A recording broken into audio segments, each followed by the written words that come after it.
System জিনিসটা কি জানতে পারছি যে embedded system is a microprocessor based computer hardware system with a software that is designed to perform a dedicated function ঠিক আছে এটা হচ্ছে একটা মাইক্রোপ্রসেসর বেসড হার্ডওয়্যার সিস্টেম যেখানে একটা সফটওয়্যার থাকবে যেটা দ্বারা আমরা কিছু ডেডিকেটেড ফাংশন ঠিক আছে ডেডিকেটেড ফাংশন মানে হচ্ছে ফিক্সড ফাংশন হ্যাঁ কিছু সংখ্যক হাতে গোনা কিছু ফাংশন আমরা পারফর্ম করতে পারবো ঠিক আছে তো at the core is an integrated circuit designed to carry out computation for real time operation ঠিক আছে তো এমবেডেড সিস্টেমের মাঝখানে there is this integrated circuit বা আইসি ডিজাইন করা আছে বা যেটা এমবেড করা আছে যা দিয়ে আমরা রিয়েল টাইমে কিছু কম্পিউটেশনাল অপারেশন পারফর্ম করতে পারবো ঠিক আছে তো এটা হচ্ছে এমবেডেড সিস্টেম তো এমবেডেড সিস্টেম আসলে কি যদি সহজ ভাষায় বলি হ্যাঁ এটা হচ্ছে একটা হার্ডওয়্যার সিস্টেম নাম্বার 1 এই হার্ডওয়্যার সিস্টেমটা মাইক্রোপ্রসেসর দিয়ে তৈরি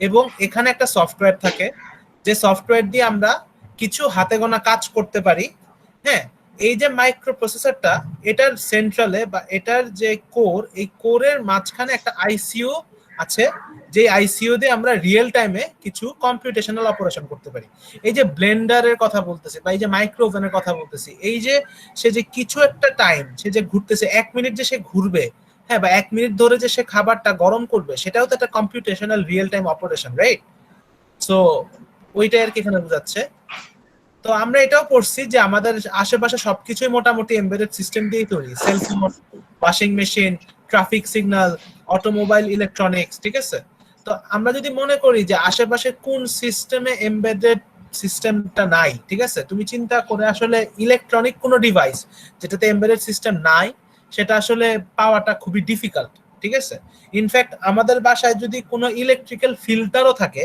সেটাও কিন্তু তোমার এমবেডেড সিস্টেম আছে অলরাইট মানে এখন তুমি যদি চিন্তা করো যে পিউরিট তার এমবেডেড সিস্টেম না ওখানে তো আসলে ইলেকট্রনিক্স এর কোনো কাজ নাই এটা হচ্ছে পুরাই the force of gravity is working there তাই না সো আশেপাশের মোটামুটি বলতে গেলে আমাদের আশেপাশে যতই ইলেকট্রনিক্স ডিভাইস আছে সবগুলাতেই এমবেডেড সিস্টেম ইমপ্লিমেন্ট করা alright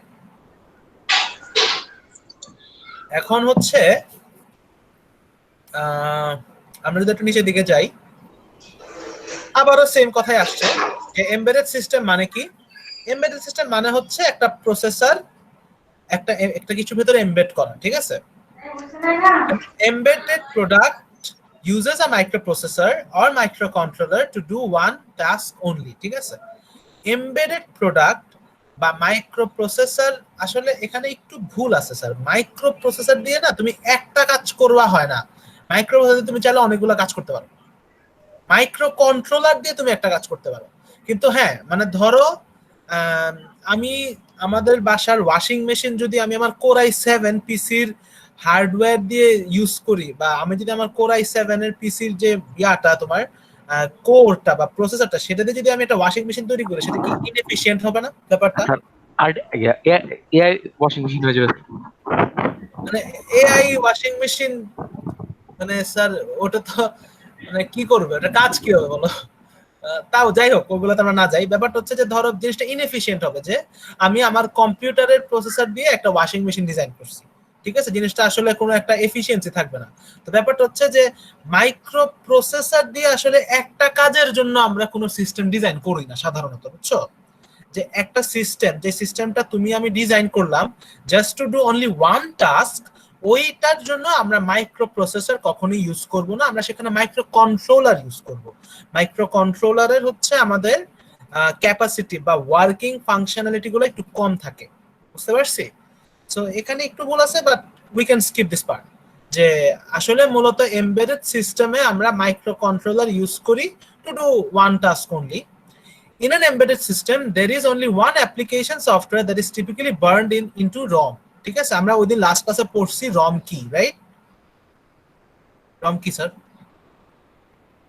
read only memory Josh thank you you have studied architecture well আচ্ছা তো এখন embedded আর্কিটেকচার পড়া নাই থ্যাংক ইউ আর্কিটেকচার লাগেও না স্যার দরকার নেই আচ্ছা তো এমবেডেড সিস্টেমে তবে হ্যাঁ একটা জিনিস আমি বলে রাখি তোমরা যদি কেউ চিন্তা করে বাইরে পড়াশোনা করবা বাইরে কিন্তু আর্কিটেকচারের প্রচুর demand sorry to say, but বাইরে আমরা যদি আমাদের ধরো এখন আমরা একটা হাইপে পড়ে গেছি, এনএলপি বলি, মেশিন লার্নিং বলি বা এআই বলি, ঠিক আছে? কিন্তু বেসিক্যালি তুমি যদি বাইরে যাও, বাইরে না তোমার এআই মেশিন লার্নিং এ এত পরিমাণে এক্সপার্টিজের লোকজন আসবে যে তোমার হয়তো ভাত থাকবে না। কিন্তু তুমি প্রচুর পরিমাণ অফার পাবো হচ্ছে এই কম্পিউটার আর্কিটেকচার, এই এমবেডেড সিস্টেম, ঠিক আছে? এগুলা থেকে তোমার প্রচুর অফার আসবে তুমি যদি আর কি অ্যাপ্লাই করো, তোমার অ্যাকসেপ্টেবিলিটিটা বেড়ে যায়, বুঝছো? তো ফ্রি টাইম একটু ঘাটাঘাটি করো। আচ্ছা, তো এমবেডেড সিস্টেমে দেখো এখানে যে এখানে এই কয়েকটা গ্যাজেটস বা ডিভাইস এখানে ছবি দেয়া, এগুলো হচ্ছে তোমার এমবেডেড সিস্টেম এদের ভেতরে আছে।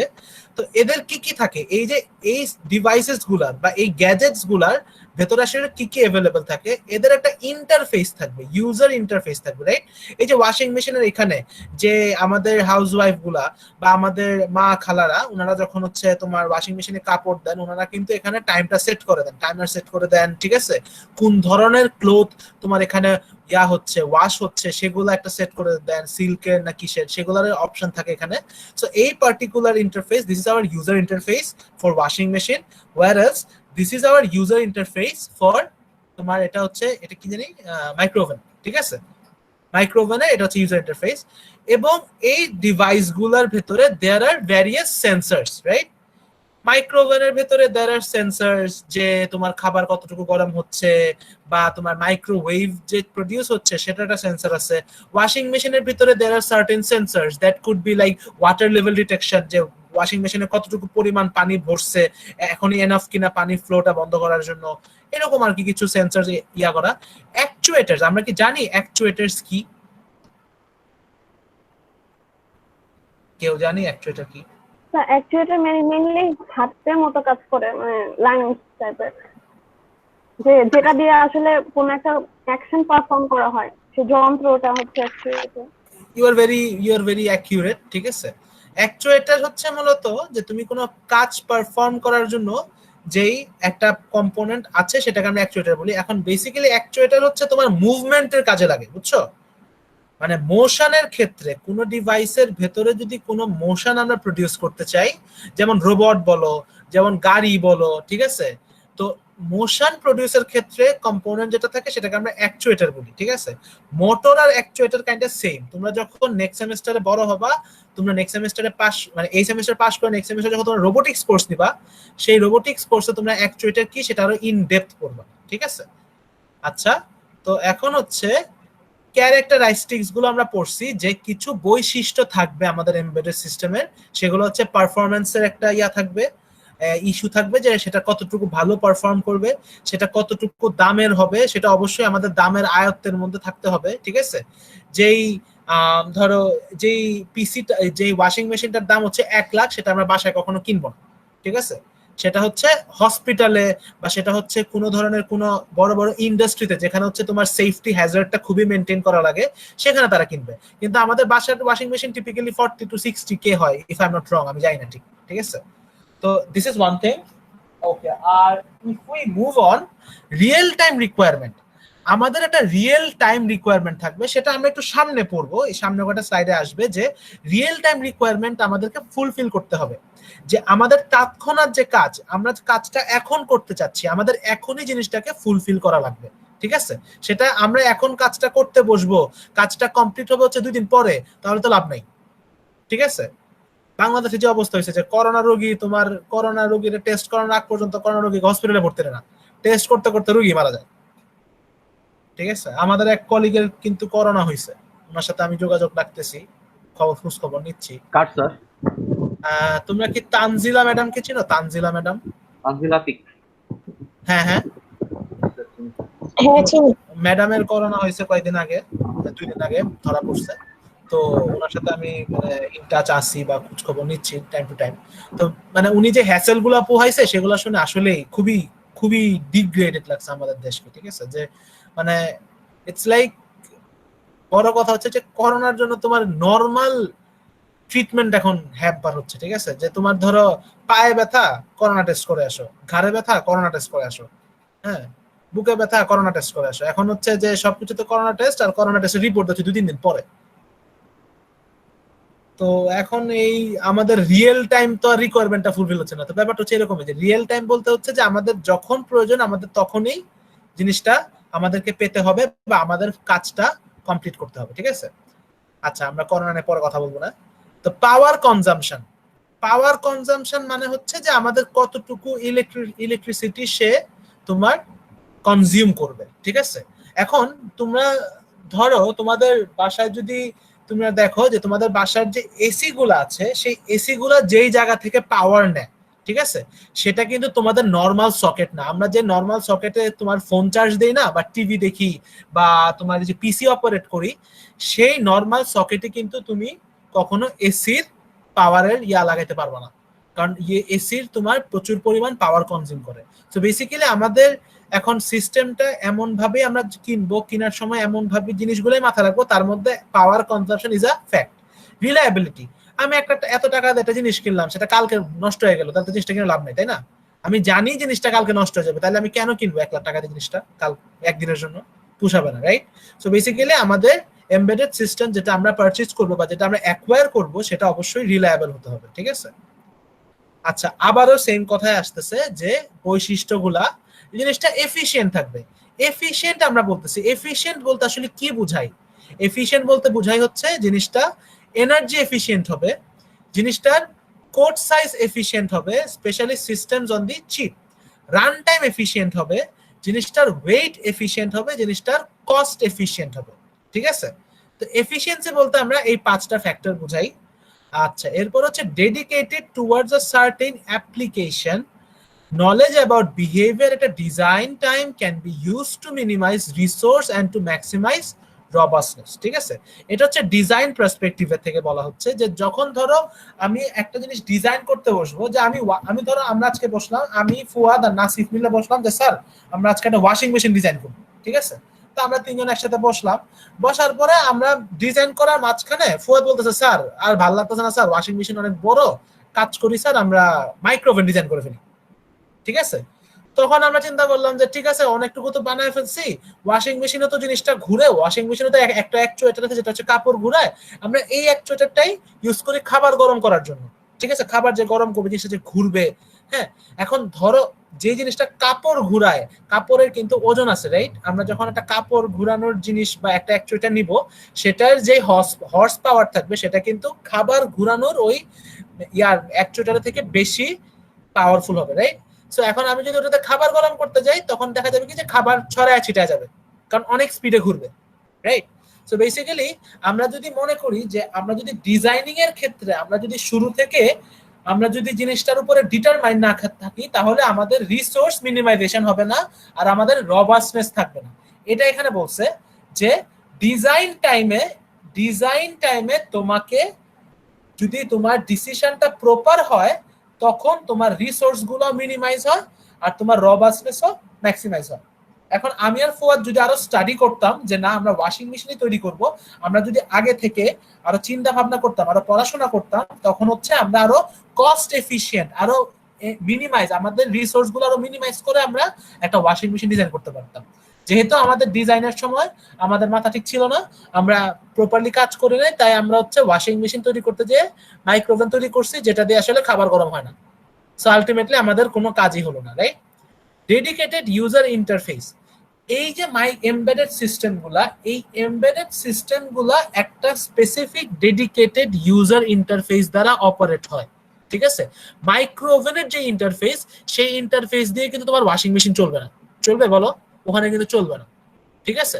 কিন্তু ওয়াশিং মেশিনের যে ইন্টারফেস, সেটা দিয়েও কিন্তু মাইক্রোওভেনের কাজ হবে না। সো প্রত্যেকটা এমবেডেড সিস্টেমের একটা ডেডিকেটেড ইন্টারফেস থাকে, ওকে? আচ্ছা, এখন হচ্ছে আমরা যেটা আগে পড়তেছিলাম যে রিয়েল টাইম ইস্যুস গুলা, এখানে একটা আসছে মেনি এমবেডেড সিস্টেম, এখানে ইএস বোঝাচ্ছে এমবেডেড সিস্টেম।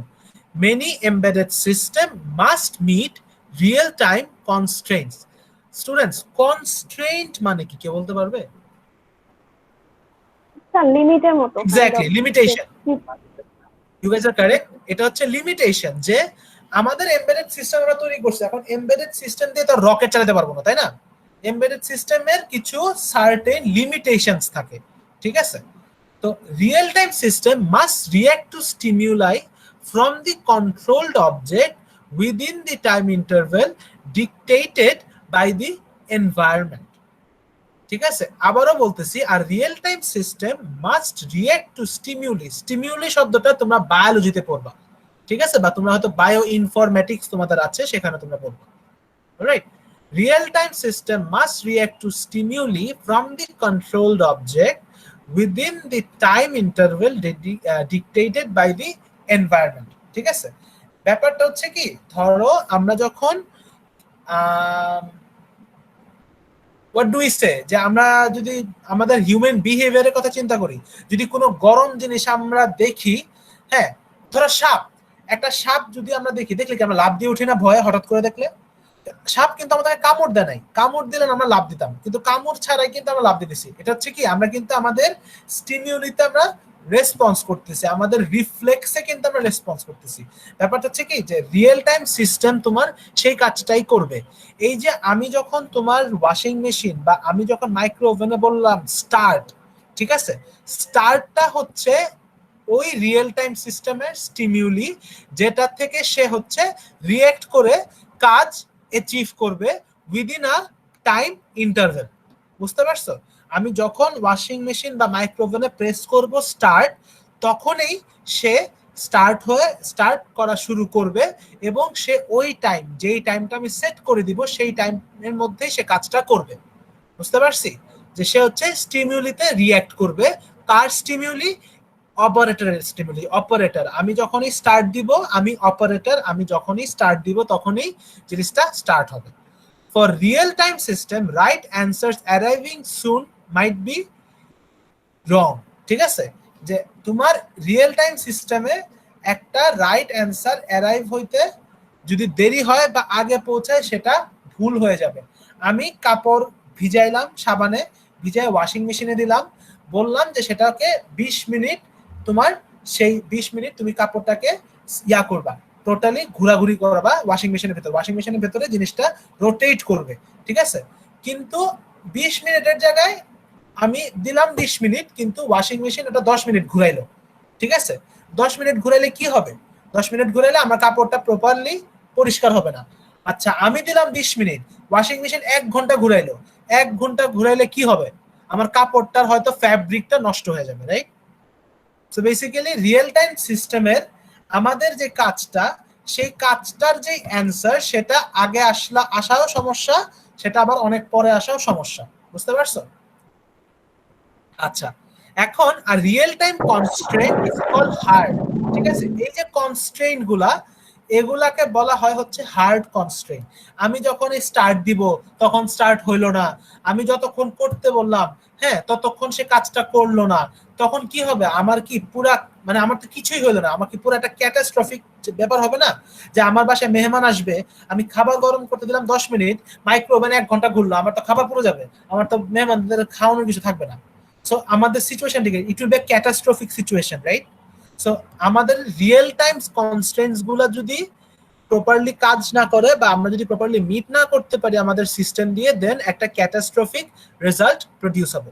ঠিক আছে, এই কনস্ট্রেন্ট গুলাকে আমরা বলতেছি হচ্ছে দিস আর হার্ড কনস্ট্রেন্টস। ঠিক আছে, okay. All other constraints are called soft constraints. ঠিক আছে, এছাড়া এই যে দুইটা আমি তোমাকে বললাম, যে আমি তাকে হুকুম দিলাম, সে আমার হুকুম মানলো না, আমি তাকে যতক্ষণ কাজ করতে বললাম সে ততক্ষণ কাজ করলো না, এগুলা ছাড়া যেই সব কনস্ট্রেন্টস আছে সেগুলাকে আমরা বলি হচ্ছে সফট কনস্ট্রেন্টস। ঠিক আছে, a guaranteed system response has to be explained without statistical arguments. ঠিক আছে, আচ্ছা, এই লাইনটার মানে তোমাদেরকে আমি বলি, ঠিক আছে, যে আমি ধরো ফুয়াদ একটা কোম্পানির ম্যানেজার, সে হচ্ছে ওয়াশিং মেশিন কোম্পানির ম্যানেজার। ফুয়াদের কাছে কতগুলো কাস্টমার আসলো, এসে বললো যে স্যার আমি এই পার্টিকুলার ওয়াশিং মেশিনটা কিনবো। ফুয়াদ বলল এখানে আপনার হয়তো বা 10 টাকা পর দিতে পারবেন, হয়তো বা 20 টাকা পর দিতে পারবেন। এটা যদি তুমি বলো, কাস্টমার কি তোমার প্রোডাক্ট কিনবে? কিনবে না, রাইট? সো আমি যখন এমবেডেড সিস্টেমে কোনো কাজ করব, সেই কাজটা আমি কখনো স্ট্যাটিস্টিক্যাল আর্গুমেন্ট দ্বারা প্রেজেন্ট করব না। ঠিক আছে, আমার কাজটা it should be either yes অথবা no, it should be either 0 or it should be 1, it should not be a probability in between 0 and 1। বুঝতে পারছি?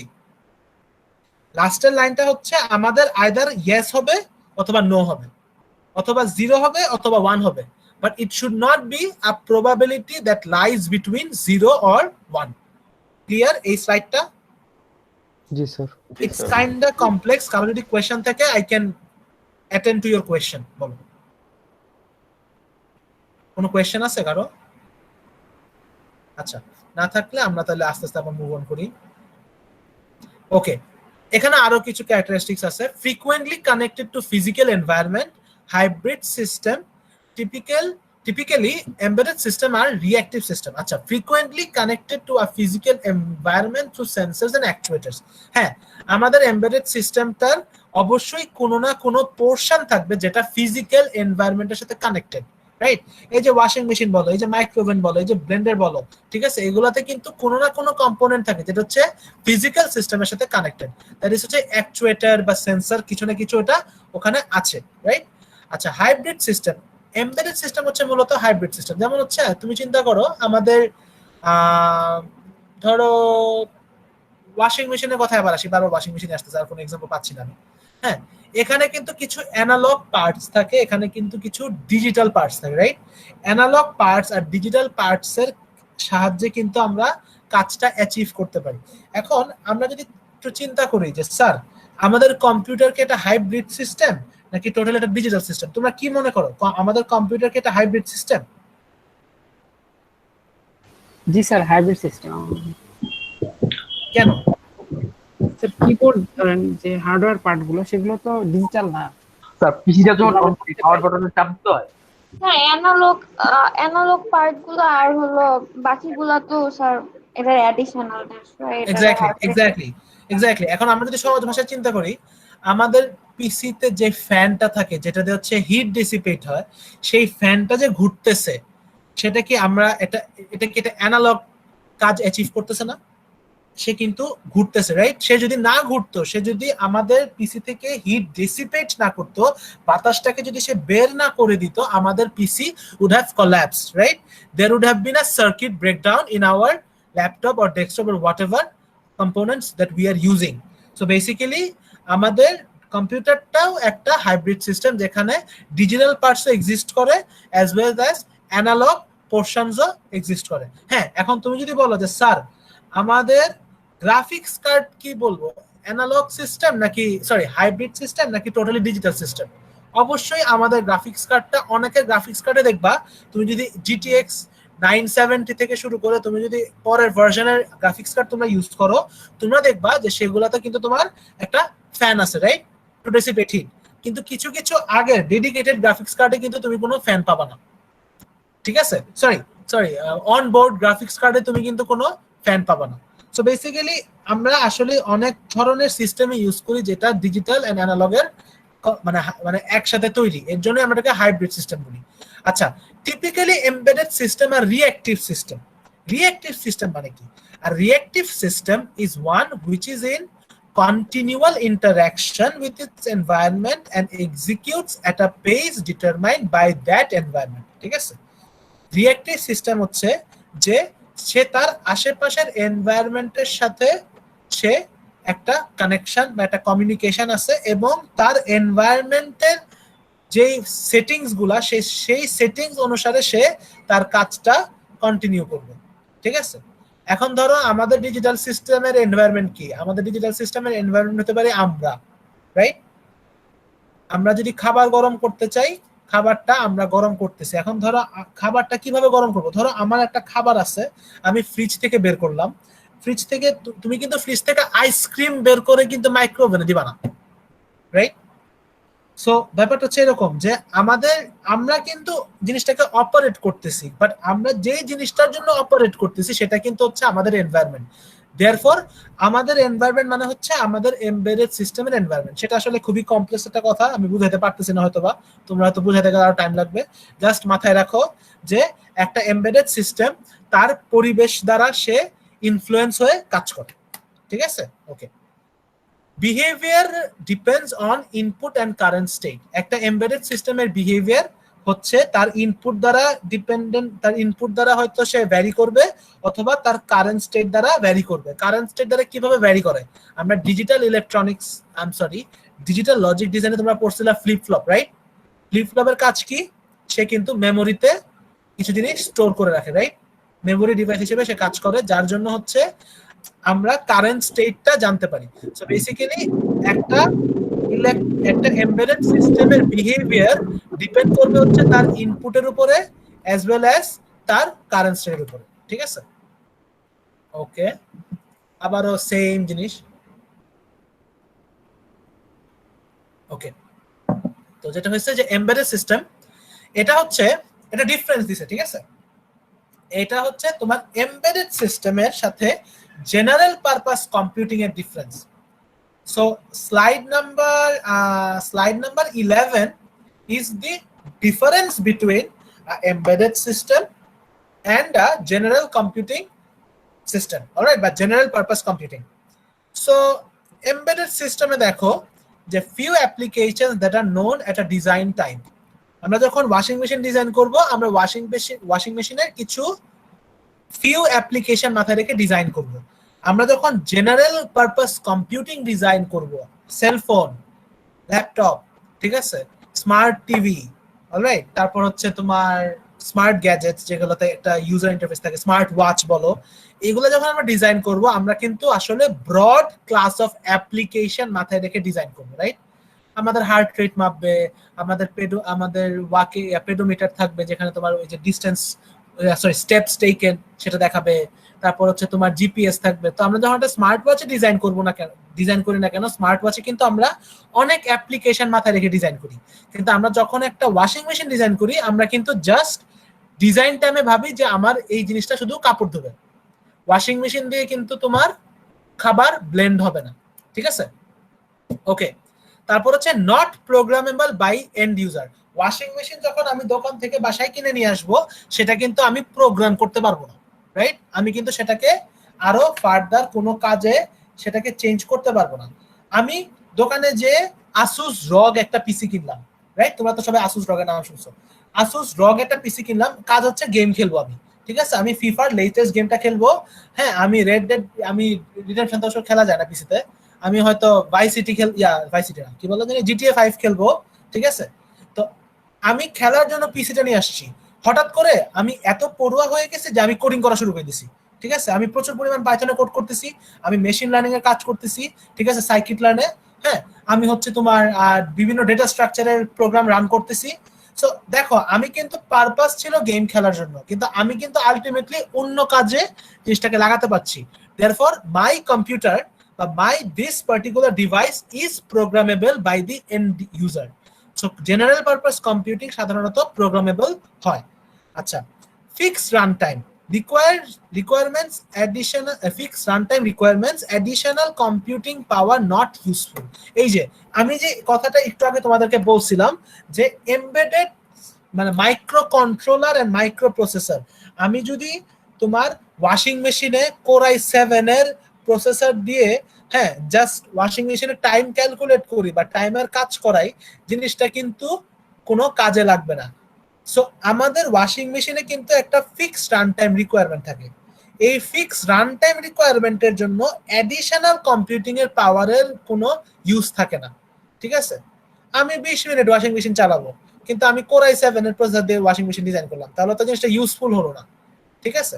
কিন্তু জেনারেল পারপাস কম্পিউটিং এ যত পাওয়ারফুল প্রসেসর, হ্যাঁ, যত ক্লক রেট থাকবে তোমার, তত জিনিসটা ফাস্ট হবে, ঠিক আছে? তো জেনারেল পারপাস কম্পিউটিং এ প্রসেসর বা computational power is a fact, ঠিক আছে? আরো কিছু অ্যাডিশনাল ক্রাইটেরিয়া আছে, যেমন হচ্ছে কস্ট, জিনিসটা চিপ হতে হবে যাতে আমরা কিনতে পারি, পাওয়ার কনজাম্পশন থাকতে হবে, প্রেডিক্টেবিলিটি থাকতে হবে। আমরা যখন একটা জেনারেল পারপাস কম্পিউটিং এর জন্য কিনি, আমরা কিন্তু চিন্তা করি হচ্ছে কস্ট আর স্পিড। আমরা কিন্তু জিজ্ঞেস করি না কখনো ভাই এই ল্যাপটপটা কতটুকু কারেন্ট খাবে। আমরা কিন্তু দোকানে যাই বলি ভাই এই ল্যাপটপটার দাম কত, এই ল্যাপটপটার প্রসেসর কি, আর এভারেজ স্পিড বলতে হচ্ছে আমাদের মেমোরি, রাইট? এসএসডি বলতে পারি, হ্যাঁ। তো বেসিক্যালি আমরা হচ্ছে স্পিড আর কস্ট নিয়ে কম্পিউটার নিয়ে কনসার্ন থেকে আমরা কিন্তু দোকানে যে কখনো বলি না যে ভাই আমার কতটুকু কারেন্ট খাবে, কিন্তু আমরা যখন এসি কিনতে যাই, আমরা যখন ফ্রিজ কিনতে যাই, আমরা কিন্তু জিজ্ঞেস করি যে আমাদের এই ডিভাইসটা কতটুকু কারেন্ট সে কনজিউম করবে বা কতটুকু ইলেকট্রিসিটি সে কনজিউম করবে। ঠিক আছে গাইস, আমার কি আরেকটু ফাস্ট যাওয়া উচিত পড়াশোনা, মানে আমি কি খুব স্লো যাচ্ছি? না স্যার ঠিক আছে স্যার। না স্যার ঠিক আছে। আচ্ছা, আমি যেটা হয়েছে কি প্রত্যেকটা স্লাইড শেষ করে না আমি মুভ অন করতেছি, তোমাদের যদি কোনো কোয়েশ্চেন থাকে তোমরা না কইরো, আমি আবার ব্যাক করব। ঠিক আছে, কারণ হচ্ছে যে তোমরা যদি মানে ওই যে একটা কয়েকদিন আগে একটা মিম দেখছিলাম যে আগে ক্লাসে টিচাররা বলতো এই চুপ করো কথা বলো না, এখন টিচাররা বলে একটু কথা বলো, হ্যাঁ বলো না বলো, এখন ব্যাপারটা সেরকম আর কি। ঠিক আছে, যে আসলে I don't want to interrupt you, সবাইকে সবার মানে আবার সবাই আনমিউট করবা, হ্যাঁ বলবা, পরে আবার আমি মুভ অন করবো, দরকার নাই। তোমাদের যদি কোনো কোয়েশ্চেন থাকে তোমরা আমাকে আনমিউট করে জিজ্ঞেস করবে, স্যার এটা একটু আবার বলো। ঠিক আছে, আচ্ছা এটা হচ্ছে আমাদের এমবেডেড সিস্টেমের কারেন্ট ডোমেইন। ঠিক আছে, এমবেডেড সিস্টেম এরোস্পেসে ইউজ হয়, স্মার্ট হেলথে ইউজ হয়, এআই তে ইউজ হয়, এনএলপি তে ইউজ হয়, ট্রান্সপোর্ট ইয়াতে ইউজ হয়। আচ্ছা এআই, আমি একটু আগে কি বললাম, এমবেডেড সিস্টেম কিন্তু খুবই সিম্পলিফাইড ডিভাইস, রাইট? একটা কাজ করবে। এআই তে এমবেডেড সিস্টেম কেমনে ইউজ হয় কেউ বলতে পারবে?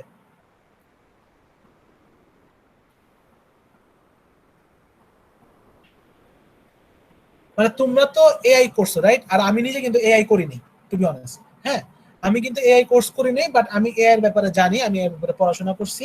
এআই তে তোমার কতগুলো অ্যালগরিদম শেখায়, নাথিং। আমার কাছে মনে হয় যে আমাদের দেশে যে এআই এর কারিকুলাম সেটা হচ্ছে নাথিং মোর দ্যান অ্যালগরিদম কোর্সের কারিকুলাম, জাস্ট আরো ইন ডেপথ পড়া।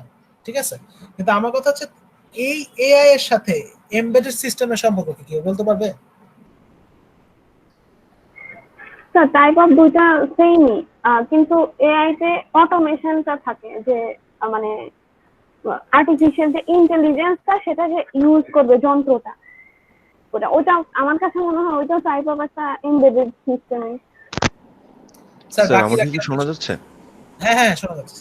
স্যার আমি বলতে চাচ্ছিলাম যে এআই কি বলে, আমরা একটা কোনো যদি ডিভাইসের মধ্যে যদি এআইটা ইমপ্লিমেন্ট করতে চাই তাহলে কি এটা এমবেডেড সিস্টেমের মতো হবে? স্যার যেমন আর্ডুইনো বা কোনো একটা ডিভাইসের মধ্যে আমি আমার এআই প্রোগ্রামটা যদি আমি ইমপ্লিমেন্ট করতে চাই তাহলে তো ওই শুধুমাত্র ওই স্পেসিফিক ডিভাইসটা কাজ করবে। হ্যাঁ, তো এটা কি স্যার এমবেডেড সিস্টেমের মধ্যে পড়ে বা এটা কি হচ্ছে না জিনিসটা মানে না না, কোথাও? এটা আচ্ছা হয় না। ঠিক আছে, এটা হয় না। এটা হচ্ছে তোমাদের আরো ওপিনিয়ন থাকে, ডিসকাশন থাকে, তোমরা করো, আমিও তোমাদের সাথে ডিসকাস করব যে তোমাদের কি মনে হয় যে এই যে এআই তে এমবেডেড সিস্টেম বলতেছে যে current domain of embedded system, domain মানে হচ্ছে এটার ভেতরে এই মানে মাইক্রো প্রসেসরের ডোমেইন গুলোর মধ্যে একটা হচ্ছে এআই, এটার মানেটা কি? রোবোটিক্স এর মধ্যে ডোমেইন থাকে, যেমন রোবোটিক্স আমি হাত নড়াবো, রাইট? একটা হাত নড়ানোর জন্য তো আমার এমবেডেড সিস্টেম আছে। প্রসেসিং এর জন্য যে মানে যে প্রসেসিং এর জন্য যে আমাদের যে পাওয়ারটা লাগবে এমবেডেড সিস্টেমটাই ওই ইয়াটা করে আচ্ছা একটু আগে একজন ম্যাডাম অ্যানসার দিছিল, রাইট? সে আর একটা কথা বলছিল। হিসেবে কাজ করে স্যার, মেশিনের সাথে স্যার এআই এমবেডেড না, সিস্টেম। ক্যালকুলেশন তাই না স্যার? ফুয়াদ আবার বলো, আমি বুঝি নাই। সবকিছু তো স্যার কোনো না কোনো ক্যালকুলেশন। ওকে ওকে, আচ্ছা তো ক্যালকুলেশনের জন্য তো স্যার এমবেডেড মানে আমার মাইক্রোপ্রসেসর বা মাইক্রোকন্ট্রোলার কিছু একটা দরকার যে নাকি ক্যালকুলেশন করতে পারবে। তো সেক্ষেত্রে বলতে পারি স্যার আমরা এমবেডেড সিস্টেম ইউজ করতেছি এআই। এআইটাতে ইউজ করার জন্য স্যার আমার একটা প্রসেসর লাগবেই, আমার একটা সিস্টেম লাগবে, এটা স্যার এমবেডেড সিস্টেমের মধ্যে দিয়ে তো এক্সিকিউট হবে। ইউ গাইজ আর মানে তোমরা না সবার অ্যানসারটা যদি একসাথে তোমরা এমবেড করো বা সবার অ্যানসার তোমরা সবাই একসাথে যোগ করো, আমি যেটা বলবো সেটা হচ্ছে যে this is what I have understood after studying many মানে ওভারভিউ অফ এআই। বুঝছো, তোমরা যদি কোর্স এরাতে এআই এর কোর্স করো তোমরা দেখবা কোর্স এরাতে কিন্তু তোমার কোনো অ্যালগরিদম পড়ায় না। ঠিক আছে, কোর্স এরাতে কিন্তু তোমরা জেনারেল এআই নিয়ে কথা বলো। সো আমি যতটুকু পড়ে বুঝতে পারছি, ধরো আমরা একটু আগে একটা ম্যাডাম অ্যানসার দিছিল যে একটা স্মার্ট ডিভাইস, রাইট? একটা স্মার্ট গ্যাজেট, এটাতে যদি এআই এর কাজ করে, স্যার একজনের হয়তো মেসেঞ্জারে ফোন আসছে, কাটতে হবে। ওকে, সো যদি আমরা কোনো একটা স্মার্ট ডিভাইস নিয়ে কাজ করি, আমরা যদি এআই এর কাজটা করি, একটা ডিভাইস কিন্তু সে তার এনভায়রনমেন্ট, আমাদের কিন্তু ডেফিনেশনে ছিল যে এমবেডেড সিস্টেম কিন্তু তার এনভায়রনমেন্ট দ্বারা ইনফ্লুয়েন্সড হয়, রাইট? সো এআই মানে কি? এআই মানে হচ্ছে যে আমরা আমাদের আশেপাশের সাথে ইন্টারঅ্যাক্ট করতেছি and we are actually taking the decision by ourselves, right? So এই যে আমরা এনভায়রনমেন্ট থেকে যে ইনফরমেশন গুলো নিচ্ছি, এই যে রোবট, এই যে সোফিয়ার কথা চিন্তা করো, সোফিয়া কিন্তু তুমি তাকে একটা প্রশ্ন করো, সে কিন্তু তোমাকে একটা অ্যানসার দিচ্ছে, রাইট? একটা অ্যানসার কিন্তু সে তোমাকে রিপ্লাই হিসেবে দিচ্ছে। এই যে তুমি তাকে প্রশ্ন করতেছো, সে কিন্তু তার প্রশ্নটা সে অ্যানালাইজ করতেছে, সে যে প্রশ্নটা তোমার কাছ থেকে নিচ্ছে, রাইট? সে যে তোমার কাছ থেকে প্রশ্নটা নিচ্ছে থ্রু সাম সেন্সরস, এই যে সে নিচ্ছে, নেওয়ার যে মেকানিজমটা, সেটাই কিন্তু আমাদের এমবেডেড সিস্টেমের কাজ। এই যে একটা সেন্সর দ্বারা সে যে আমাদের অ্যানসারটা রিসিভ করছে, ভেতরে না সে আলাদা কম্পিউটেশন করছে, রাইট? ভেতরে সে এআই এর অ্যালগরিদম দিয়ে বিভিন্ন ধরনের সার্চ ইউজ করে সেটা অ্যাপ্রোপ্রিয়েট অ্যানসার বের করে তোমাকে সে দিচ্ছে। কিন্তু ইনিশিয়ালি সে যখন অ্যানসারটা রিসিভ করছে, he or she received the answer through some sensors, and this overall process, this overall generalization, এটাকে আমরা এআই এর এমবেডেড সিস্টেমের ডোমেইন বলতে পারি।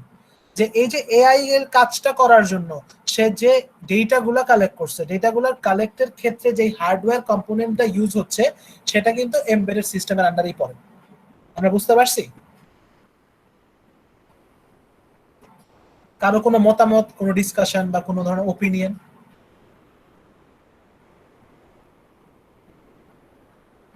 আমার কি লাইন স্যার, ঠিক আছে? স্যার মেশিন খুব লার্নিং এ ভালো। কিভাবে স্যার ইউজ হয় sir? Sir AI ML. Machine learning এখন বলতে গেলে আমি আবার এক কথাই বলবো, sir data collection, data acquisition করবে। আচ্ছা স্যার, কোর পার্টটুকু করে এমবেডেড সিস্টেমটা, মানে ইনিশিয়াল যে কাজগুলো সেগুলো করে, তারপরে আমি তো আবার কম্পিটিশন। না, আমি যেটা বলতে চাই, আপাতত আমার কাছে লাগতেছে যে ইনিশিয়াল যে কাজগুলা, যে হ্যাঁ তোমার ধরো একটা সিস্টেমে, একটা ওয়াইড সিস্টেমে, একটা ব্রড সিস্টেমে দেয়ার আর ভ্যারিয়াস এমবেডেড সিস্টেমস, রাইট? আমি যদি মনে করি যে আমাদের হার্ডওয়্যার, আমাদের কম্পিউটারের কথা চিন্তা করো, মাদারবোর্ড এক ধরনের এমবেডেড সিস্টেম থাকবে, আমাদের গ্রাফিক্স কার্ড এক ধরনের এমবেডেড সিস্টেম থাকবে, আমাদের হচ্ছে এটাকে কি বলে, আমাদের এসএসডি বলো, ঠিক আছে, এসএসডি এক ধরনের এমবেডেড সিস্টেম থাকবে। সো বেসিক্যালি এটা হচ্ছে একটা জেনারেল কথা বললাম তোমাকে আমি, যে আমি যদি মনে করি যে মেশিন লার্নিং এ যেটা আমি ডেটা কালেক্ট করতেছি, ডেটা কালেকশনের যেই একটা কাজ, সে কাজটা আমি এটা কোনো এমবেডেড সিস্টেম দিয়ে করতেছি, এটা কোনো এমবেডেড সিস্টেমের সাহায্যে আমি কালেক্ট করতেছি। তো এই জন্য আমি এখানে এমএল বলতেছি। এখন তুমি যেটা বলতেছো যে স্যার কম্পিউটেশনের ক্ষেত্রে কিভাবে হেল্প করে, স্যার আমাদের কম্পিউটারটা itself is an embedded system, right? We are using our computer to manipulate various data or datum to produce fruitful result, right? So এই যে আমরা কম্পিউটারটা ইউজ করতেছি, এটা তো এমবেডেড সিস্টেমের মধ্যেই পড়ে কিছুটা। হয়তো এটার কাজ অনেক ওয়াইড, এখানে মাইক্রো প্রসেসর ইউজ হয়েছে, মাইক্রো কন্ট্রোলার ইউজ হয় নাই, মাইক্রো প্রসেসর ইউজ হয়েছে, হ্যাঁ, কিন্তু সেই কাজটা ওয়াইড। বুঝতে পারছো? মানে এমবেডেড সিস্টেম তোমার হচ্ছে মূলত আমরা আপাতত এই স্লাইড অনুসারে আমরা চিন্তা করবো বেসিক কাজগুলা। যেমন এখানে তুমি দেখো, এই যে নিচের যে এক্সাম্পলটা, কন্ট্রোল সিস্টেম ইনপুট নিবে, আউটপুট দিবে, দেখছো? আমরা কিন্তু যখন ফান্ডামেন্টাল অফ কম্পিউটার পড়ছি, আমরা কি করছিলাম, আমরা কি পড়ছিলাম না, একটা ইনপুট থাকে, তারপর একটা প্রসেসর থাকে, তারপর একটা মেমোরি থাকে, তারপর একটা আউটপুট হয়, রাইট? সো ব্যাপারটা কিন্তু এরকমই কিছুটা, কিন্তু সেটা অনেকটা লোয়ার লেভেলে হয়, ঠিক আছে? এটা হচ্ছে একটা জেনারেল ডিসকাশন। যে আমার কাছে মনে হয় এই যে আমরা যে ভ্যারিয়াস সেন্সর ইউজ করি, আমরা যে অ্যাডভান্স সেন্সর ইউজ করি, আমরা যে আমাদের এনভায়রনমেন্ট থেকে অ্যাবনর্মালিটিস বা ডিস্টারবেন্স ডিটেক্ট করার জন্য যে সেন্সরস গুলো ইউজ করি, সেটা আসলে তোমার এমবেডেড সিস্টেম দিয়েই তৈরি, এবং সেটা আসলে তোমার এআই তে বা এনএলপি তে বা এমএল এ বিভিন্ন ক্ষেত্রে আমাদের কাজে আসে, ঠিক আছে? ওকে, এবার ক্লিয়ার। আচ্ছা, এখন আসছে কম্পোনেন্টস, ঠিক আছে? Components of embedded system. Components কি কি থাকে? সেন্সরস থাকে, অ্যাকচুয়েটর থাকে, প্রসেসর থাকে, কো-প্রসেসর থাকে, মেমোরি থাকে, কন্ট্রোলার, বাস। স্যার কন্ট্রোলার, বাস তুমি এগুলা আর্কিটেকচারে পড়ছিলা? বাস কি জিনিস?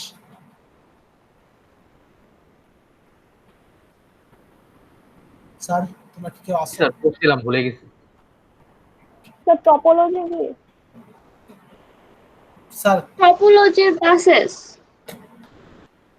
স্যার মানে- বাস মিলিভার পড়ছেন স্যার, কানেকশন টাইপের কিছু একটা স্যার। এক্স্যাক্টলি কানেকশন, জাস্ট মাথায় কানেকশন রাখা, কিছু রাখা দরকার নেই, আমাদের এত ডিটেইলস লাগবে না, ঠিক আছে?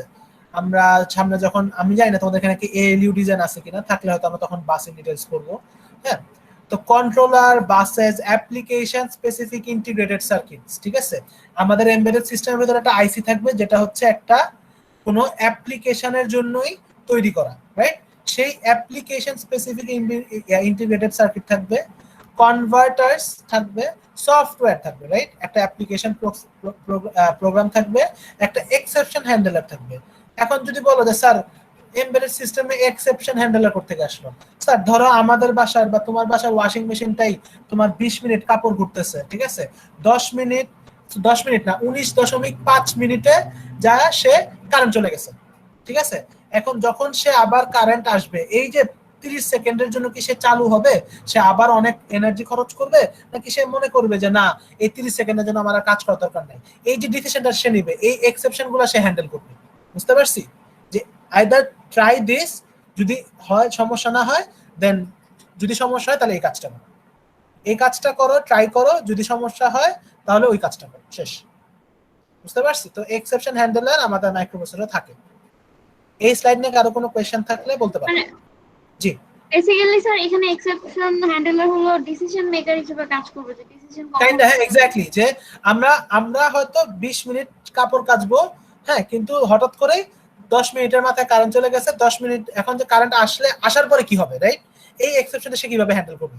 So kinda decision making and kinda error avoidance. আমরা এরর বা জিনিসটা ব্রেকডাউন হওয়া অ্যাভয়েডেড থেকে আমরা বিরত রাখার জন্য যেই আমরা এক্সেপশনস গুলো আমরা এখানে এমবেড করে দিব, সেটাই সে এখানে অপারেট করবে, অলরাইট? মানে মূলত বলতে পারো ডিসিশন, হ্যাঁ তোমার কথাই ঠিক, যে আমরা এক্সেপশনাল কেসে কিভাবে আমরা কাজ করব সেটাকে একটা ডিসিশন কনভেনিয়েন্ট প্রসেসটা মেইনটেইন করার জন্য। এক্স্যাক্টলি। আচ্ছা, মাইক্রো প্রসেসরের এমবেডেড সিস্টেম, আবারও সেম কথা আসতেছে। আচ্ছা, alternates field programmable gate arrays, custom logic, application specific microprocessors are often very efficient and can use same logic to perform many different functions. Microprocessors simply the design of families of products, ঠিক আছে? আচ্ছা, এটা যদি আমি সহজ ভাষায় বলি যে মাইক্রোপ্রসেসরের কাজ এমবেডেড সিস্টেমে কি, ঠিক আছে?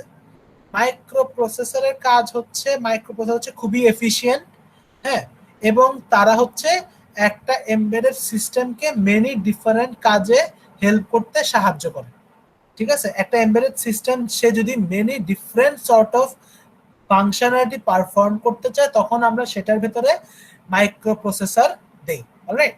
Microprocessor simplify the design of families of products, ঠিক আছে? ফ্যামিলিজ অফ প্রোডাক্টস মানে কি বলতে পারবে?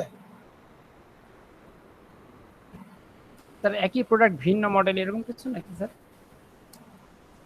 আরো কারো মাথায় কিছু আছে?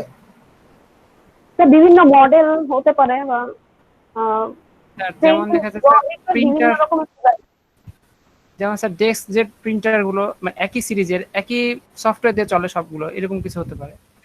স্যার যে কোনো একটা সিস্টেমের অনেকগুলো কম্পোনেন্ট, এরকম কিছু কি? আরো কারো কোনো আইডিয়া আছে? যে একটা কাইন্ড অফ প্রোডাক্ট, ওই কাইন্ড অফ প্রোডাক্টের ডিজাইনটা সিম্পলিফাই করে এমন কিছু। একই লজিকের উপর ডিফারেন্ট হলো এক্সিকিউশন দেখায়, এরকম বা ডিফারেন্ট অ্যাকশন দেখায়। ফুয়াদ কে অ্যানসার দিছিল বলো তো? ফুয়াদ কোন অ্যানসার দিছিল একটু আগে? না স্যার। আচ্ছা, একটু আগে কে একজন অ্যানসার দিছিল? একজন স্যার অ্যানসার দিছিল। স্যার আমি নাকি স্যার? না না, তুমি কোন না, অ্যানসারটা ওটা বললে বেটার হইতো মনে হয়। মানে একটা ছিল না যে একই ফ্যামিলির সেম প্রোডাক্ট, এটা কি জানি অ্যানসার দিছিল। একটু খুবই গম্ভীর টোন ছিল একজন নাফরিন বললো মনে হয় স্যার। আমার খেয়াল নাই, আমি আসলে নাম দেখি না, সরি, অ্যাপোলজিস। যেই স্যারই হও না কেন, মনে হয় তুমি মনে হয়। আমি বলছিলাম স্যার স্যার ওটা ম্যাডাম ছিল না, ওটা স্যার ছিল। আচ্ছা, দুইজন অ্যানসার দিছে। আচ্ছা, এনিওয়ে তো হুএভার ইট ইজ, আমার কথা হচ্ছে যে থ্যাংক ইউ স্যার। যেটা হচ্ছে ব্যাপারটা হচ্ছে everyone gave almost correct answer, যে আমাদের স্যামসাং এর, হ্যাঁ স্যামসাং এর তোমার হচ্ছে ধরো সেলফোনের কথা চিন্তা করো, স্যামসাং এর সেলফোন, এটা হচ্ছে এই যে Galaxy S1, Galaxy S2, Galaxy S3, এগুলা কি হচ্ছে, এগুলা কিন্তু অলমোস্ট তোমার design of families of simplify the design of families of products, ঠিক আছে? একটা কোম্পানির একটা ফ্যামিলির সেম প্রোডাক্টগুলাই ডিফারেন্ট ডিজাইনে প্রডিউস হয় মাইক্রোপ্রসেসরের হেল্পের থ্রুতে। এই যে আমি গ্যালাক্সি S1 বের করলাম, এই যে আমি গ্যালাক্সি S2 বের করছি, আমি কিন্তু মানে হয়তো আপডেটেড চিপ লাগাইছি, রাইট? কিন্তু আমার কিন্তু বেসিক কাজ কিন্তু সেম থাকতেছে, তাই না? মানে ধরো এই যে ইন্টারফেস, এই যে কল ধরবে, কল রিসিভ করবে, ছবি তুলবে, গেম খেলবো, ঠিক আছে? তারপর হচ্ছে তোমার ক্যালকুলেশন করব, মেমোরি থাকবে, স্টোর করব। তো প্রসেসর আপডেট হচ্ছে, কিন্তু আমার কিন্তু কাজটা কিন্তু সেম থাকতেছে। কাজটা কিন্তু যত প্রসেসর আপডেট হোক না কেন, আমার কিন্তু কোনো আহামরি ভেতরে কাজ চেঞ্জ করা লাগতেছে না। লাগতেছে বলো? জিনিসটা কিন্তু সেমই থাকতেছে, তাই না? This is what family of products means, যে বলতে পারো same product, different version same product. বুঝতে পারছি? একটা কোম্পানির different version of the same product. Clear? Guys, this is not a part of our computer science study. I'm sorry. I apologize. Moving on. আচ্ছা sir, আমরা হচ্ছে এই যে এই স্লাইডটা পরে আজকে শেষ করে দেই, হ্যাঁ? জি sir. Why we use microprocessor? ঠিক আছে? আমরা মাইক্রোপ্রসেসরটা কেন ইউজ করব? মানে আমরা কিন্তু এখন আলাপ করতেছি যে এই যে এমবেডেড সিস্টেমে আমরা মাইক্রোপ্রসেসরটা কেন ইউজ করব, হ্যাঁ? প্রথমত হচ্ছে মাইক্রোপ্রসেসরস এক্সিকিউট প্রোগ্রামস ভেরি এফিশিয়েন্টলি। কারণ কি? কারণ মাইক্রোপ্রসেসর কিন্তু খুবই ফাস্ট, রাইট? খুবই এফিশিয়েন্ট। মাইক্রোপ্রসেসর প্রোগ্রাম খুব এফিশিয়েন্টলি ইউজ করে, while there is overhead that must be paid for interpreting instructions. It can often be hidden by clever utilization of parallelism within the CPU. All right? আচ্ছা, overhead ওয়ার্ডটার মানে কি বলতে পারবে?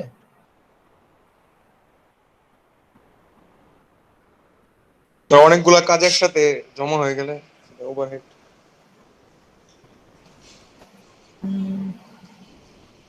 অনেকগুলো process.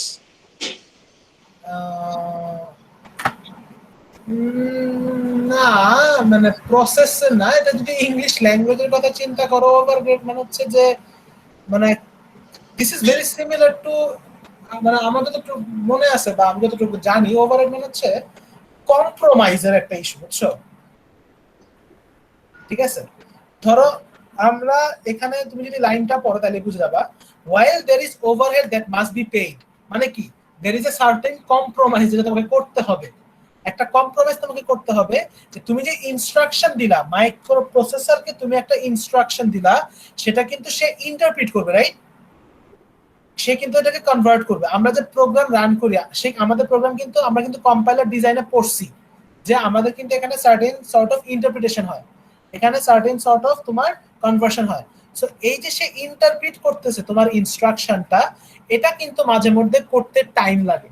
কিন্তু এই যে সে ইন্টারপ্রিট করতে যে টাইমটা লাগবে, সেটা হচ্ছে সে ক্লেভার ইউটিলাইজেশন দ্বারা আর প্যারালিজম বা পাইপলাইনিং এর থ্রুতে সে এটাকে ট্যাকেল করতে পারে। সে যে এই যে সে তোমার ইনস্ট্রাকশনটা ইন্টারপ্রিট করবে, সে এটার যে টাইমটা লাগবে সে এটা ক্লেভারলি হ্যান্ডেল করতে পারবে, ঠিক আছে? সেকেন্ড রিজন হচ্ছে microprocessor manufacturer spend a great deal of money to make their CPU run faster, right?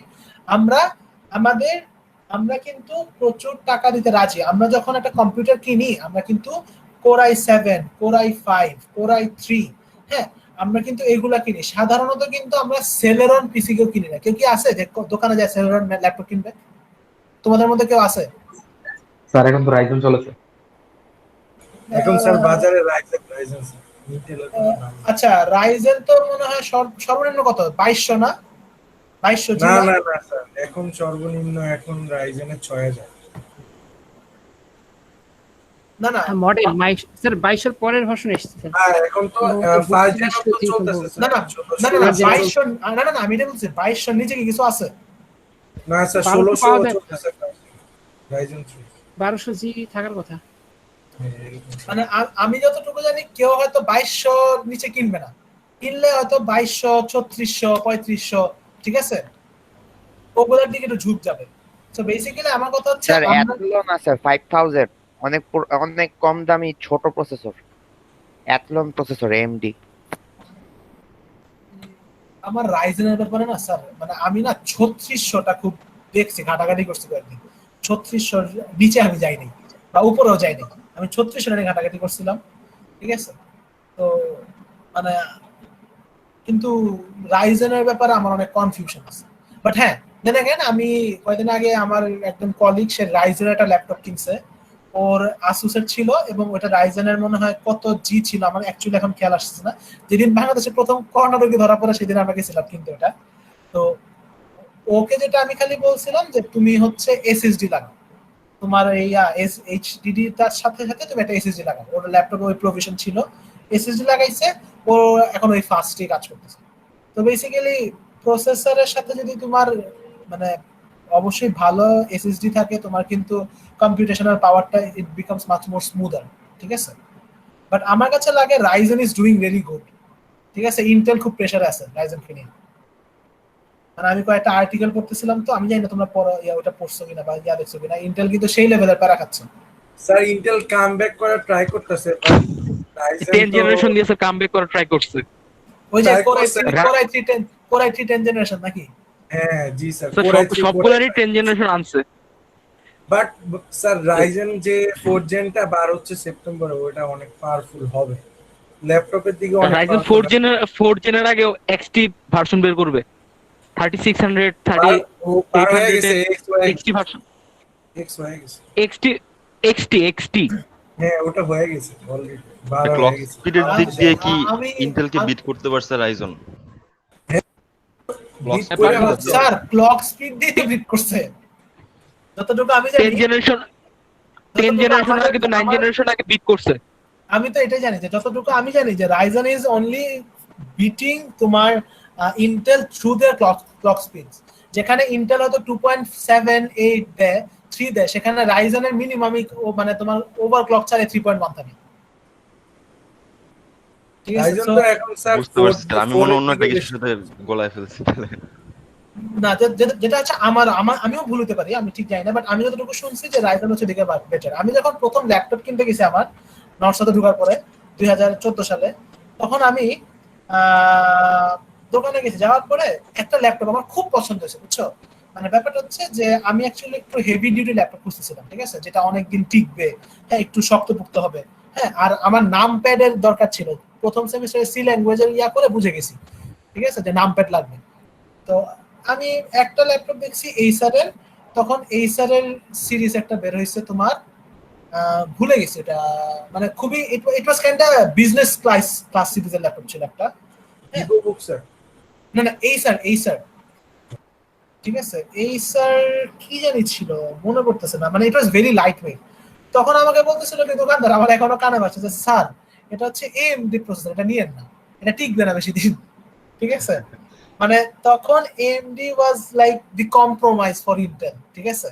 এবং তখন হচ্ছে যে যারা লাইট ওয়েট কাজের জন্য ছিল তারা নিত, কিন্তু এখন AMD Ryzen specially it's going so মানে ওভারবোর্ড, এবং মানুষ এত পারচেজ করতেছে যে আসলে মানে things are tables R turning around, বুঝছো। মানে এখন হচ্ছে মানুষ রাইজেনের প্রতি ঝোঁক, যে হার্ডওয়্যার সেনেটেরিয়ান্স বা আরো কিছু কিছু গ্রুপ আছে, ওখানে সবাই কিন্তু রাইজেনের বিল্ডের ব্যাপারে কোয়েশ্চেন করে, কেউ কিন্তু ইন্টেলের বিল্ডের ব্যাপারে কোয়েশ্চেন করে। স্যার $270 আপনাকে 8 কোর দিবে, 16 থ্রেড দিবে, কে দিবে স্যার বলেন? ওইটাই। আর ওইটা হচ্ছে i9 99 কে আপনার পড়তেছে $500 মতো। তো ওইটা আমি আমার করোনা শেষ হইলে আমি আমার সর্বস্ব দিয়া সেটা ডেস্কটপ আবার অ্যাসেম্বল করব। আমার আগে ডেস্কটপটা আমি অ্যাসেম্বল করছিলাম হচ্ছে 16 সালে, আচ্ছা এখন আরেকটা করা লাগবে। ডেস্কটপ ধরাই হয়। স্যার বাজেট কত স্যার? বাজেট ধরি 6-7 এত তো নাই স্যার, আমি জাস্ট 1 লাখের মতো বাজেট করে চিন্তা করছি। ও স্যার আমিও ভাবতেছি স্যার একটা করে ইয়া করব। আবার মনে হয় কি স্যার জানো, এই যে বিদেশ চলে যাব এটা তো পড়েই থাকবে, ঠিক আছে। মানে যদি দেখি যে 3600 দিয়ে স্যার, না আমি চিন্তা করছি জি স্যার প্রসেসর কি 3600 দিয়ে চিন্তা করছেন স্যার? না আর একটু বেশি। স্যার 4 জেন আইতেছে, 4 জেনের জন্য ওয়েট করেন। না ওইটাই বলতেছি বুঝছো, যদি এমন হয় যে বিদেশ থেকে ভালো রেসপন্স আসা শুরু করে তাহলে আমি আর মানে অ্যাসেম্বল এর মধ্যে না, আর যদি দেখি যে না জানুয়ারিতে রেসপন্স আসতেছে না তাহলে সম্পর্ক একটা বুঝছো, আগামী বছরের জুলাই যদি যাই তাহলে আরো 1-1.5 বছর টাইম আছে হাতে, তখন অ্যাসেম্বল করে গেমটা ইচ্ছা মতো খেলা করে যাবো। আচ্ছা স্যার আমি আপাতত B550 এর জন্য অপেক্ষা করতেছি স্যার। সমস্যা না, আমরা একসাথে যাবো না কিন্তু তাহলে। ঠিক আছে না, আমার এগুলোর প্রতি অনেক ফ্যাসিনেশন আছে, I really like going there. সেই 17 থেকে স্যার গেম টেম খেলা ছেড়ে দিয়েছি পিসির জন্য, একটা গ্রাফিক্স কার্ড নাই। স্যার এর একটা বেনিফিট আছে, আপনি এর জন্য বোরিং না। আমি অলরেডি ফেড আপ হয়ে যেতেছি অনলাইন ক্লাস করতে করতে। স্যার আমি না তোমাদের সাথে ক্লাস নেওয়ার আগে আমার একটা অ্যাসাইনমেন্ট দিছে, আমাকে অ্যাসাইনমেন্টের একটা অঙ্ক, ঠিক আছে, এটা হচ্ছে জেনেটিক কম্পিউটিং এর অঙ্ক, সেটা হচ্ছে 7 পেজ। 7 পেজ করার পরে আই রিয়েলাইজ যে আমি আমার সেকেন্ড পেজে ভুল করছি, ঠিক আছে, এন্ড আমার বাকি 5 পেজ পুরো নষ্ট। So basically I have to do it again after I finish this class. So মানে এভরিওয়ান ইজ ভেরি মানে ফ্রাস্ট্রেটেড বলা যায়, বাট দেন अगेन এই টাইমে ফ্রাস্ট্রেশনে you can get more sick. So try to be as energetic and as interesting as possible. Watch movies, ঠিক আছে, talk to your friends, okay? আর ফুয়াদ আমাকে নিয়ে যাও যখন পিসি অ্যাসেম্বল করব। স্যার সবাই এত বেশি ফ্রাস্ট্রেটেড থাকে, ঠিক আছে স্যার, আমার কনফিগারেশন পরে আমি আপনার সাথে শেয়ার করতেছি স্যার। আচ্ছা সমস্যা নেই। স্যার কি যেন বললো ফ্রাস্ট্রেশন নিয়ে একজন? স্যার বললাম সবাই এত বেশি ফ্রাস্ট্রেশনে থাকে যে কথা কার সাথে বলবো, মানে সবাই ফ্রাস্ট্রেশনে ভোগে, কেউ আসলে ওরকম ইয়ের মধ্যে থাকে না। আরো স্যার যে এখন যে সব খুলে দিছে তো স্যার, মানে আমাদের গার্জিয়ানরাও যাচ্ছে অফিস আদালতে, ঠিক আছে, আমার বাবাও গেছেন অফিসে। হ্যাঁ স্যার এইটা খুবই মানে একদম জানি না, মানে না খুললে হয়তো বা পারে না, এবার আমি জানি না কি, বাট যেটা হয়েছে এটা খুব খারাপ কাজ হয়েছে, কারণ 2 উইকস পরে হলো কি পরিমাণ এফেক্টেড পিপল বের হবে, খুবই হতাশাজনক একটা রেজাল্ট আসবে। এবং আমার মনে হচ্ছে বাংলাদেশ হলো সবার এফেক্টেড রেজাল্ট ব্রেক করবে। না এখন হচ্ছে যেমন যে হলো না, যে এখন কিন্তু নতুন এপিক সেন্টার কিন্তু তোমার ল্যাটিন আমেরিকা, বুঝছো, আর কয়েকদিন পরে এই তো তোমার ধরো আগামী মাসে ধরো বাংলাদেশ ইন্ডিয়া এপিক সেন্টার হয়ে যাবে, ঠিক আছে। অলরেডি কিন্তু বাংলাদেশ অনেক উপর উঠে গেছে, অনেক অলমোস্ট এখন 20 এই 2 উইকস গেলে 2 উইকস গেলে হ্যাঁ ওইটা বলো যে 20 এর কাতারে আছে দেখলাম। স্যার এপিসেন্টার হলো ভালো স্যার, বাংলাদেশে আমার মতে স্যার বাংলাদেশে 100% পিপল এফেক্টেড হবে, ওটা স্যার আরো বেশি ভয়ঙ্কর ব্যাপার হয়ে যাবে। কোনো না কোনো দিক দিয়ে তো ফাস্ট হইতে হবে আমাদের দেশের। ওই যে কালকে বললো না, কালকে একটা মিম দেখলাম, বুঝছো, যে মানে আমরা 100% এফেক্টেড হওয়া কিন্তু ভালো স্যার। এটা কিন্তু এই যে গোয়ার যে কথাটা বলছে যে 100% এফেক্টেড হওয়াটা কিন্তু অ্যাকচুয়ালি ভালো, ঠিক আছে। কারণ হচ্ছে যে ভাইরাসটা কিন্তু পরে নতুন কোন হোস্ট পাবে না হপ করার জন্য, trust me. Plasma sir antibody জন্য যাবে স্যার। মোটামুটি স্যার এইটা হলে স্যার চলো অনেক মানুষ মারা যাওয়ার সম্ভাবনা বেশি থাকে 100% বলে। স্যার এখন মানে যে হারে সব খুলে দিছে স্যার, ঠিক আছে, মানে যদি ধরো তুমি চিন্তা করো 100% হইলে অ্যাটলিস্ট এই যে সবার করোনা টেস্ট করে হসপিটালে ভর্তি করতে হবে না। একটা করোনা টেস্টে কি লেভেলের হ্যাসেল, আমার ফ্যামিলি মেম্বারের একজনের হয়েছে, বুঝছো, তো আমি না মানে ওর হ্যাসেল শুনে আমার শিক্ষা হয়ে গেছে যে ভাই হইলে বাসায় থাকো। এটা সবাই বলছে, ছোট করে কি বলা যায় কি হ্যাসেলের ব্যাপারটা? একজনের খুবই লাউড আওয়াজ আসতেছে। আচ্ছা তো যাই হোক, মানে তো এটাই বলবো যে আসলে এখন না ফ্যামিলিকে সাপোর্ট দাও, নিজে হচ্ছে সাপোর্ট নাও, ফ্রেন্ডদের সাথে যোগাযোগ করো, কথা বলো, ঠিক আছে, মানে আর বারবার হচ্ছে নিউজ গুলা দেখো না, দিস ইজ ভেরি ফ্রাস্ট্রেটিং। আর আমাদের media is a very horrible media, trust me, আমাদের media is one of the worst media, right. এখানে মানুষকে ডিসকারেজ করা হয়, মানুষকে ভয় দেখানো হয়, মানুষকে ভয় দেখায়, মানুষকে তুমি একটা জিনিস ভয় পাচ্ছ, তুমি বারবার হচ্ছে নিউজ মিডিয়াটাকে রিফ্রেশ দিবা, ওদের অ্যাড গুলা তুমি ভিউ করবা, ওরা প্রচুর পরিমাণ টাকা আর্ন করবে, this is what they want, ঠিক আছে। Your fear is paying them off. So basically ভয় পাবা না। হ্যাঁ, ইংল্যান্ডে আমার ফ্রেন্ডরা থাকে, কানাডাতে আমার ফ্রেন্ডরা থাকে, ওরা ঈদের দিন বাইরে বেরিয়েছে, ওদের দেশে কিন্তু 200-300 করে মারা যাচ্ছে, ঠিক আছে। কিন্তু এখন হাস্যকর এটাই যে বাঙালিরা দেশেও বেরো বিদেশেও বেরো, বুঝছো, তো ব্যাপারটা এখানে, কিন্তু দেন again হচ্ছে ওদের মিডিয়াটা এত নেগেটিভিটি দিকে বায়াস না, আমাদের মিডিয়া তো প্রচুর নেগেটিভিটির দিকে বায়াস। ঠিক আছে, এই কিছু নিউজ হইলেই নেগেটিভ, এই কিছু নিউজ হইলেই নেগেটিভ। মানে ওরা বলতেছে যে করোনার সিমটম নিয়ে গত 2 মাসে মারা গেছে 400 মানুষ, এরকম মিডিয়াতে খবর আসে ডেইলি ডেইলি। ঠিক আছে, কিন্তু ব্যাপারটা হচ্ছে ডেইলি প্রত্যেক বছরে ফ্লু নিয়ে কমসে কম লাখ লাখ মানুষ মারা যায় প্রত্যেক বছরে ফ্লু সিমটম নিয়ে। ঠিক আছে, as long as they are not tested, and অনেকের করোনা টেস্ট করছে, করোনা টেস্ট করার পরে ওদের করোনা নেগেটিভ আসছে মৃতদেহ থেকে, কিন্তু তাও মানুষ বলে যে টেস্টের রিপোর্টেবল। মানে জোর করে তো আসলে খারাপের দিকে যাওয়া দরকার নেই। আমার রোগ নাই কিন্তু আমি জোর করে বলতেছি আমার রোগ আছে, তাহলে লাভ আছে বলো? মানে keep yourself away from negativity, this is what I can request to all of you. ঠিক আছে, কিন্তু স্যার মিডিয়ারই বা কি দোষ দেওয়া যায় স্যার? মিডিয়া যদি কোনো একটা চ্যানেল যদি একদম খুব কোর নিউজটা বা এই যে খারাপ নিউজটা যদি না দেয়, তাহলে আমাদের বাপ মারা করে চ্যানেল চেঞ্জ করে যেখানে খারাপ নিউজ বেশি দিচ্ছে সেখানে যায়। ওই যে তো আমরা ওদের তো loss, আমাদের ঠিক বলছেন। আমাদের আমাদের মাইন্ডসেটটাই স্যার ওরকম হয়ে গেছে। এটা ঠিক আমাদের আছে, জাতিগত দোষ আর কি। ঠিক আছে, বাঙালি আমাদের একটা মাইন্ডসেটটাই স্যার ওরকম। হ্যাঁ, আমরা জি কিন্তু মানুষের পজিটিভ নিউজটা কখনো পড়ি না স্যার, আমরা কিন্তু সবসময় নেগেটিভিটিটার দিকে আমরা ঝুঁকি। ঠিক আছে, মানে আমরা হচ্ছে মাস পিপল যেটা করে, যে বললাম তো যে তোমার নেগেটিভ নিউজটাই কিন্তু ছড়ায়। ড্যাফোডিলের সুনাম ছড়াবে কম, ড্যাফোডিলের বদনাম ছড়াবে বেশি। বাংলাদেশের সুনাম ছড়াবে কম, বাংলাদেশের বদনাম ছড়াবে বেশি। ঠিক আছে, সো বেসিক্যালি ওইটা বলে লাভ নেই। বাঙালি যেমন বুয়েট বুয়েট চিনে, বাঙালি তেমন খারাপ খারাপই বলে। ঠিক আছে, তো যতটুকু সম্ভব গার্জেনদেরকেও, তোমরাও বড় হয়েছো, তোমরাও গ্রাজুয়েট করবে আর এক সেমিস্টার পরে, অবশ্যই you guys have some say in your family. So basically convince your parents to look into positive news. আর স্বাভাবিক তুমি বাসা থেকে বের হবা হইলেই হইতে পারে, এটা অস্বাভাবিক কিছু না। সো এই জন্যই বাসায় ঠিক মতো থাকো, আর হচ্ছে take care of your family. আর বড় কথা হচ্ছে যে সবাই মানে be in a very jolly mood. এইরকম কোয়ারেন্টিনে না আসলে আপসেট হয়ে থাকলে things doesn't turn out to be good. ঠিক আছে, or else or otherwise খুব ঝামেলা হয়ে যায়। সেই হচ্ছে অবস্থা। আমি এটা চট করে শেষ করে দেই। মাইক্রোপ্রসেসর আমরা কেন ইউজ করি? আরো দেখো পারফরমেন্সের জন্য, কারণ মাইক্রোপ্রসেসরের পারফরমেন্সটা ভালো হয়, এখানে খুব ভালো লেভেলের পাইপলাইনিং থাকে, আর এটা হচ্ছে অ্যাগ্রেসিভ ভিএলএসআই টেকনোলজি ইউজ করে। ভিএলএসআই মানে হচ্ছে ভেরি লার্জ স্কেল ইন্টিগ্রেশন। ঠিক আছে, এখানে তোমার মাইক্রোপ্রসেসরে তোমার very large scale integration use করে, আর এখানে ভালো লেভেলের পাইপলাইনিং হয়, যার জন্য হচ্ছে পারফরমেন্সটা ভালো হয়। তারপর হচ্ছে মাইক্রোপ্রসেসরে পাওয়ার কনজাম্পশনটা কম থাকে। ঠিক আছে, alright, modern microprocessor offer few features to help power control power consumption. ঠিক আছে, আর ওদের সফটওয়্যারটা এমন ভাবে ডিজাইন করা থাকে যে তারা পাওয়ার কনজাম্পশনটাকে অনেকটা কমায় দেয়। Heterogeneous system, some custom logic for এটা কি, some custom logic for well defined functions.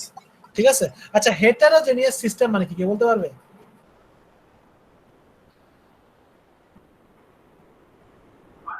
Different টাইপের বিভিন্ন টাইপের দিকে আর কি, মানে কনসেন্ট্রেশনটা বিভিন্ন টাইপের থাকে বা বিভিন্ন টার্গেট ফিল আপ করে, এই ধরনের কিছু কি স্যার?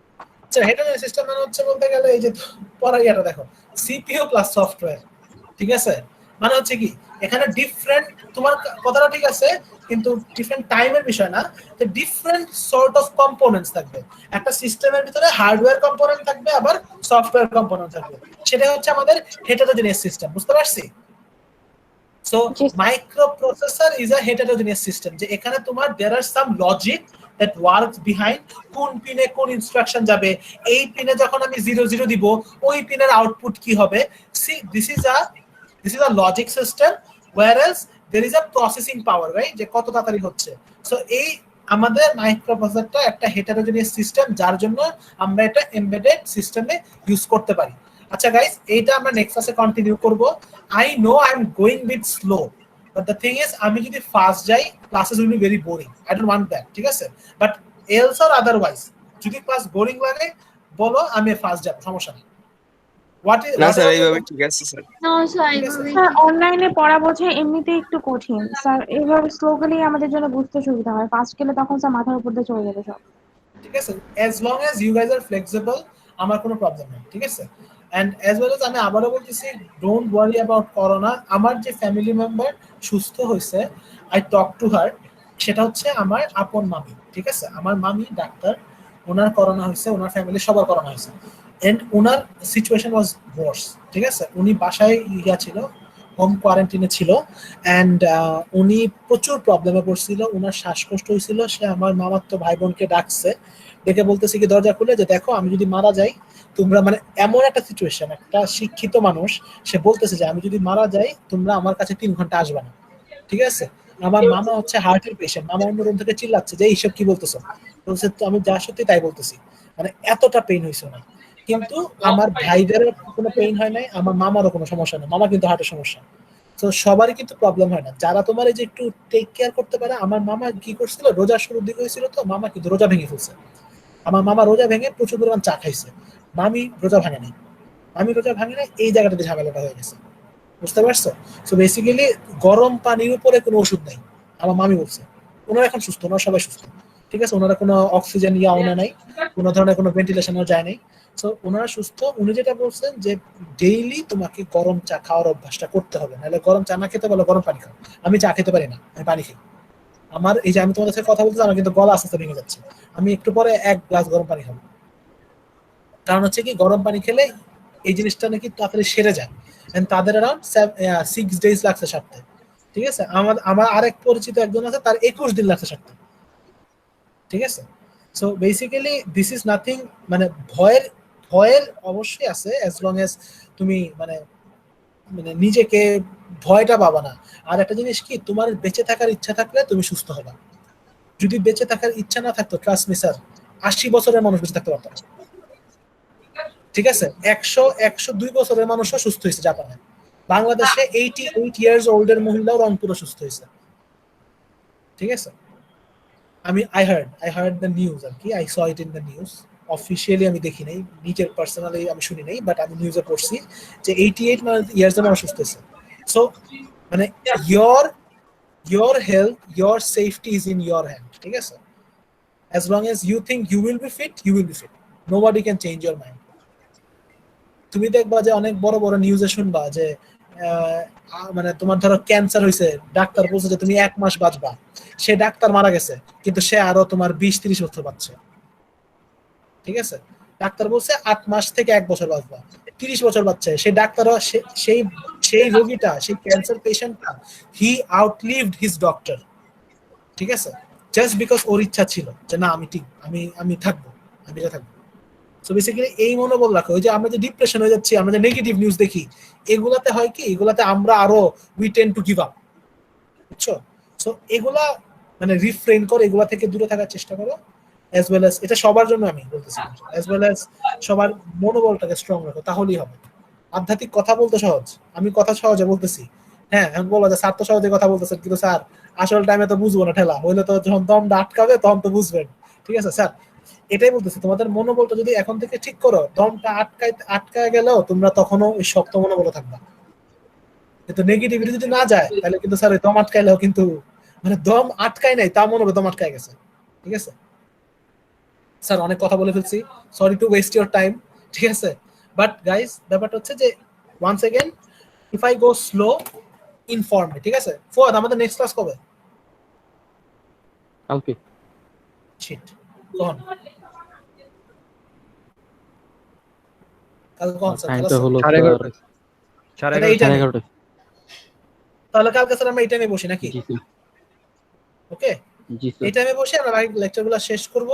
হ্যাঁ, আস্তে আস্তে, সমস্যা নাই। আর আমি আবারও বলতেছি, কারো কোনো কমপ্লেইন থাকলে আমাকে সরাসরি বলবো যে স্যার আমি বুঝি নাই, বা কারো কোনো ওপিনিয়ন থাকলে বলবো যে স্যার একটু দ্রুত যান, একটু স্লো যান, আমি ওভাবেই যাবো। ঠিক আছে গাইস, আবারও বলতেছি, কারো কি অ্যাটেন্ডেন্সটা বাকি আছে একটু চেক করবা?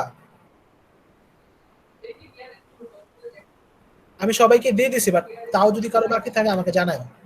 স্যার একটু 8795 এটা একটু চেক করে দিবেন স্যার, ওর ফোনে চার্জ শেষ হয়ে গিয়েছে। আরে লগ আউট হয়ে যায়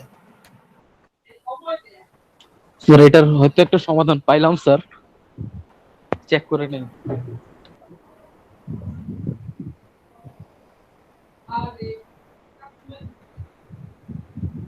স্যার সবাই মানে এখানে অ্যাবসেন্ট 0, তার মানে হচ্ছে সবাই আছে।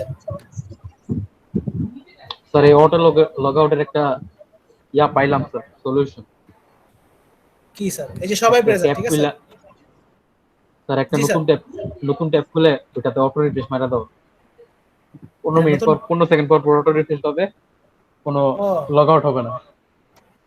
আরে স্যার আমরা এটাতে অ্যাটেন্ডেন্স এখানে না আমাদের আরো অনেক কিছু করতে বলছে বুঝছো, কিন্তু এইগুলা স্যার মানে আমি স্যার এগুলাতে পক্ষপাত না, তোমরা এগুলাতে আনফ্লেক্সিবল থাকো, আমার আসলে জোর করে তোমাদেরকে করানোর কিছু নেই, ঠিক আছে? আমরা আমাদের মতো করে নিব, ঠিক আছে? স্যার এই অ্যাপসটা আমাদের অনেক আগে একবার আমাদের উপর চাপানোর চেষ্টা করছে, পরে এটা কেমনে কেমনে যেন বাদ হয়েছে। এখন তো অনলাইন মানে এরকম অবস্থা হয়, এখন আর তো ডিনাই করা যাচ্ছে না। স্যার এটা আসলে আমাদের টিচারদেরকে মনিটর করার জন্য, ঠিক আছে? এটা হচ্ছে মূলত তোমাদের জন্য না, এটা হচ্ছে আমাদের টিচারদেরকে উপরের মহল থেকে মনিটর করার জন্য এটা দিচ্ছে, ঠিক আছে? যাতে আমরা এফিশিয়েন্টলি ক্লাস নেই কিনা। কিন্তু আমার হচ্ছে আবার এত এফিশিয়েন্সি গায়ে লাগে না, ঠিক আছে? আমার হচ্ছে কিন্তু স্যার ওরা কি প্রপারলি এটা ইউজ করতে পারে? এটা তো ইউজার ফ্রেন্ডলি কোনো অ্যাপস না বা sir the thing is they are not using it, so if they used it তাহলে তারা না এটা এই তারা বুঝতো। গুলো বুঝতো। এই যে আমরা যে মানে কি লেভেলের হ্যারেস হচ্ছি বাই দিস পার্টিকুলার সিস্টেম, হ্যাঁ এটা তারা বুঝতো। স্যার কথা তো রিফ্লেক্ট হচ্ছে। মাইকটা অফ করো।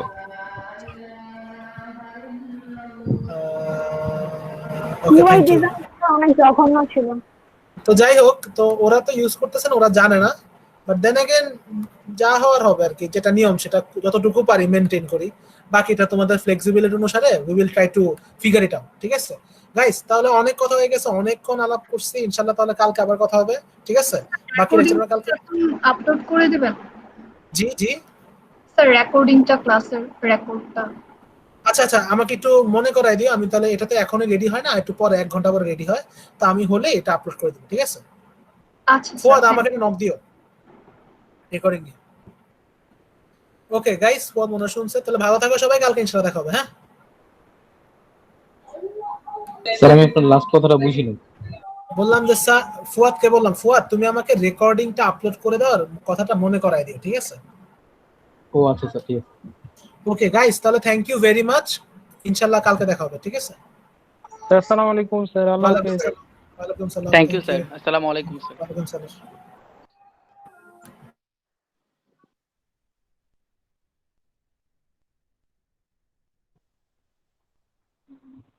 এখানে রিয়া দুইটা নাকি? রেকর্ডিং এখনো চলতেছে, রেকর্ড অফ করে নাই। রেকর্ড চালু করছিল কে? স্যার চালু করছে মেবি। আচ্ছা